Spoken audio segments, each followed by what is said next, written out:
Hi, my name is Alex Dolphin and welcome back to another episode of Ex Ante. Today we're going to discuss the case of Pearson versus Dodd. This was heard in the United States Court of Appeals for the DC Circuit in the year 1969. Let's go ahead and jump into the facts of the case. Pearson was a journalist. The reason they're named first, even though they're the defendant in this case, is because it's heard on appeal. And Dodd is a United States senator. So the facts of this case, Pearson wanted to do an expose on Senator Dodd. So Pearson, with the help of some former staffers, broke into Senator Dodd's office, got some documents from Senator Dodd's office, took them out, photocopied them, and then returned them, right where they were. Ultimately, the information that was in the documents was published by Pearson as a journalist. Dodd got wind of this and was like, where did this information come from? They figured out it was Pearson, so they brought suit against Pearson, saying that by taking the documents out of Senator Dodd's desk, what he truly was liable for was a conversion. He converted the property to his own uses. To define conversion briefly, we should read out of the restatement, which says an intentional exercise of dominion or control over a chattel, so piece of property, which so seriously interferes with the right of the other to control it that the actor may justly be required to pay the full value of the chattel. So that's what the restatement says about conversion. It requires the usage of the chattel by another party to be so severe, basically it's unrecoverable. You can't get it back. And so the information in Senator Dodd's documents is now unrecoverable. You can't get it back. Now it's in the public eye. It's totally been taken out of his privacy and out of his ownership. So Senator Dodd brought suit for conversion. The district court ruled in favor of Senator Dodd and said, hey, yeah, this was clearly conversion.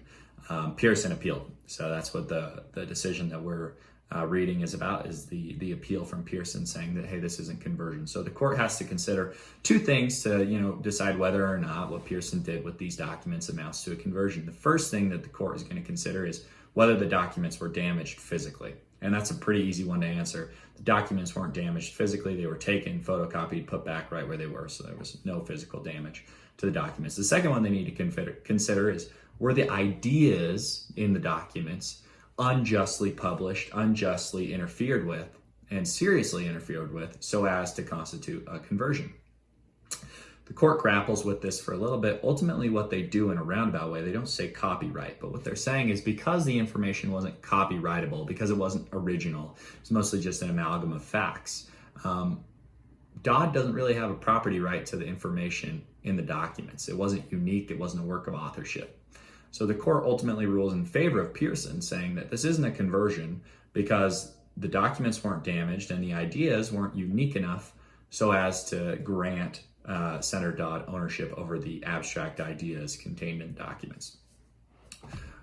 Are there other torts that might apply to Pearson? Certainly, but conversion, the court says, no, conversion does not apply to Pearson in this case. So that's the ruling. Let's go ahead and jump into some ex ante implications, some incentives generated by this case. The first would be that it incentivizes journalists like Pearson to break in to United States senators' offices, take documents from their desks, photocopy them, and put them back if they know that they're not going to be held liable for conversion, right?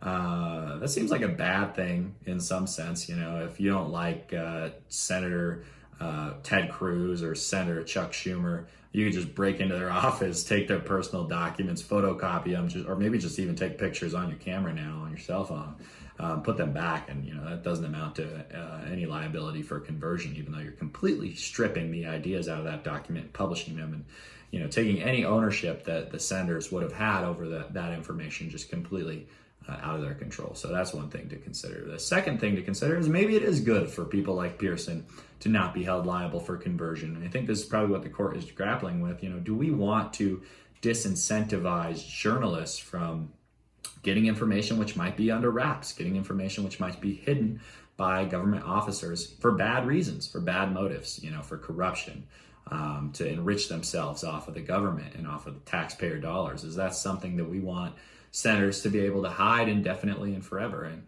as a society, I don't think we want to. And I think, it's also one of the roles of journalism is to expose bad acting politicians.